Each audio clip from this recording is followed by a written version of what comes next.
যেখানে খাবার জল হচ্ছে জীবন। যে খাবার জল খাবেন এলাকার মানুষজন, সেই খাবার জলের ট্যাঙ্কি খুলে তাতে বিষ মিশিয়ে দেওয়া হচ্ছে। ভাবুন কি বলছেন এলাকাবাসী, কি অভিযোগ তাদের, শোনাবো।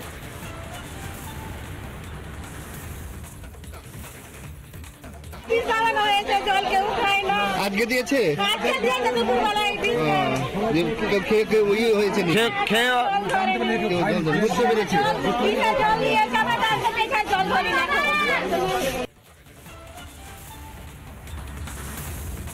মুর্শিদাবাদে ঘর ছেড়ে আশ্রয় নিতে হচ্ছে মালদহ স্কুলে।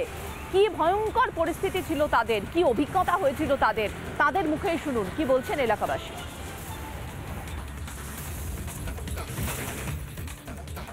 বাচ্চাটা 4 বছরকার বাচ্চা আছে, বলছে মা এবার বাঁচবো না, আমরা কি করব, কোথায় যাব? খাবার কিছু নাই, সবই শেষ করে দিয়েছে। খালি গঙ্গা পার হয়ে খালি পাবলিকরা বাঁচেছে বলে সবাই আছি।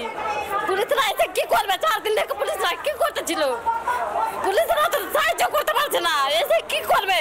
আমরাকে বিষ খাবে মেরে ফেলে তো মেয়েদের কোনো ওই অত্যাচার এত সহ্য হচ্ছে না। মেয়েদের নামে ওরা কলঙ্ক।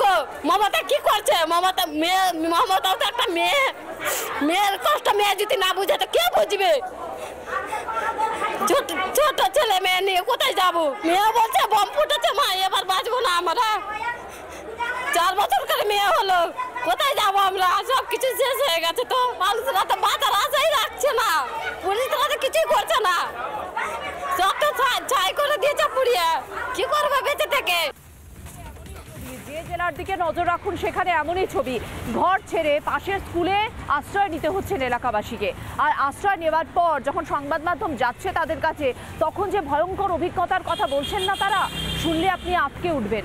শুনুন ধুলিয়ানবাসী স্কুলে আশ্রয় নেওয়ার পর কি বললেন আমাদের।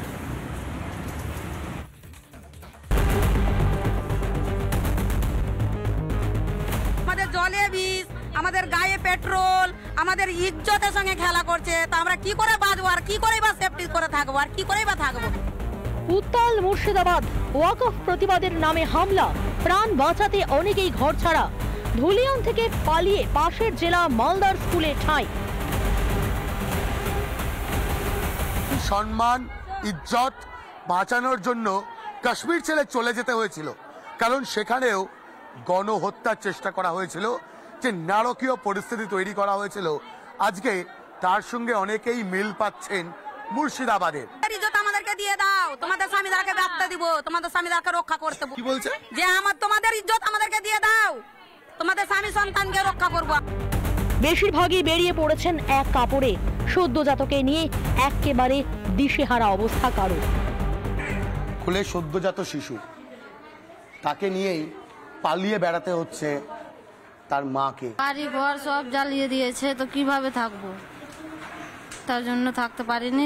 একদম ফাঁকা পেটে যে হাত পরনের যেগুলো আছে ওগুলোই পরেছি। টাকা পয়সা জামা কাপড় কিচ্ছু আনতে না, কিছু নিয়ে আসতে পারিনি, সব পুড়িয়ে দিয়েছে। কি